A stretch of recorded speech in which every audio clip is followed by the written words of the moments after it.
السلام عليكم، وياكم مطبخ منى العزاوي. وصفة اليوم إن شاء الله مقبلات المطاعم. راح نشتغل 11 نوع.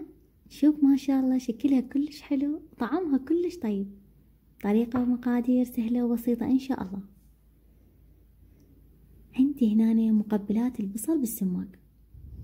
بصل مثروم شرائح، ربع كوب من الحمص المسلوق، نص ملعقة كوب من السماق،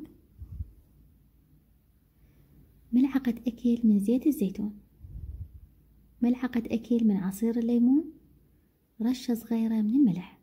نحركها، نغطيها ونخليها بالثلاجة ساعة. عندي هنا سلطة الملفوف أو سلطة الكولسلو. كوب من الملفوف مثروم، ربع كوب من الجزر مبروش، ملعقتين أكل من المايونيز، ملعقة شاي من الشكر، ملعقة كوب من عصير الليمون. نحركها بشكل زين، نغطيها ونخليها بالثلاجة بدون ملح على مود الملفوف يبقى ويانا ناشف وما بيه سوائل. عندي هنا للبيتنجانية بيتنجانة نقطعها أصابع ومقلية وجاهزة، طماطة بدون مي، خيار، بصل، فلفل وجزر، ملعقة أكل من الصوص، ملعقة أكل من عصير الليمون، ملعقة أكل من الكاتشب، وملعقة أكل من دبس الرمان، رشة صغيرة من الملح ورشة صغيرة من حامض المندوزي. أنا هنا خليتها ناشفة. عندي هنا للدجاجيق 2 خيار مثروم، نص فص من الثوم، ملعقة شاي من النعناع الناشف، 3 ملاعق أكل من الروبة، رشة صغيرة من الملح، وملعقة أكل من عصير الليمون. ونحركها بشكل زين. إذا نحب قوامها أخف من هيج نزود الروبة. نغطيها ونخليها بالثلاجة. عندي هنا للتفاحية 2 تفاح نثرمه مربعات وسط.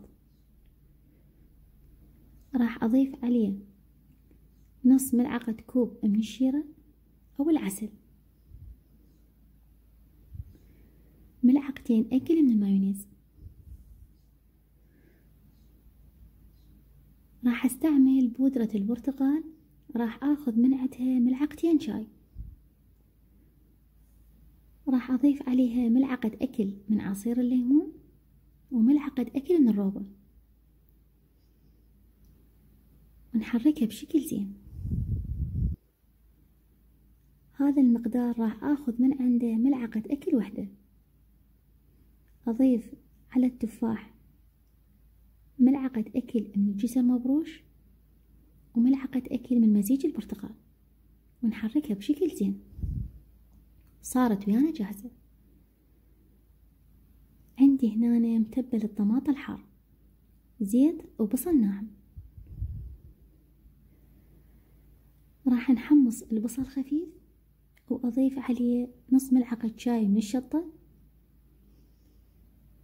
ربع ملعقة شاي من بهارات الكاري، وربع ملعقة شاي من الكمون.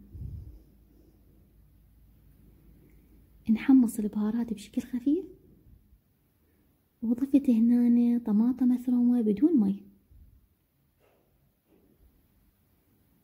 راح أحمص الطماطة شوية وأضيف عليها بيتنجانة مشوية وجاهزة، رشة صغيرة من الملح ورشة صغيرة من حامض المندوزي، ونحركها بشكل زين. نحمصها خفيف وصارت ويانا جاهزة. هاي المقبلات طعمها كلش طيب. عندي هنا متبل البيتنجان بالراشي، بيتنجان مشوي وجاهز. راح نبدي نحركه شوية بالخفاقة. ضفت عليه ملعقتين أكل من الروبة، ملعقتين أكل من الراشي، ملعقتين أكل من زيت الزيتون، سن واحد من الثوم، شوية ملح، عصير ليمون ربع كوب، ونبدي نحركه بشكل زين. إذا تحبون الكرافس تقدرون تضيفون. كل ما زودنا روبة القوام يصير أخف ولونه أبيض. صار ويانا جاهز. عندي هنا سلطة الفول، علبة من الفول مغسولة وجاهزة. طماطة بدون مي مفرومة، فلفل وجزر وبصل وخيار. راح أضيف عليه عصير ليمون، ملعقة أكل من زيت الزيتون، وملعقة أكل من عصير الليمون، رشة صغيرة من الكمون، ورشة صغيرة من الملح، ورشة صغيرة من النعناع الناشف. نحركها بشكل زين، نغطيها ونخليها بالثلاجة ساعة. عندي هنا للبيروتية علبة من الحمص مسلوق وجاهز.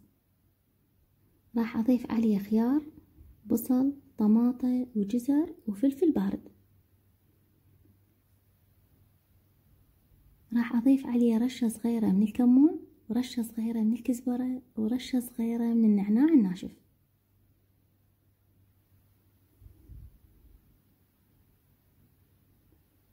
ملعقة أكل من عصير الليمون، وملعقة أكل من زيت الزيتون. نحركها بشكل زين، نغطيها ونخليها بالثلاجة. صارت ويانا جاهزة.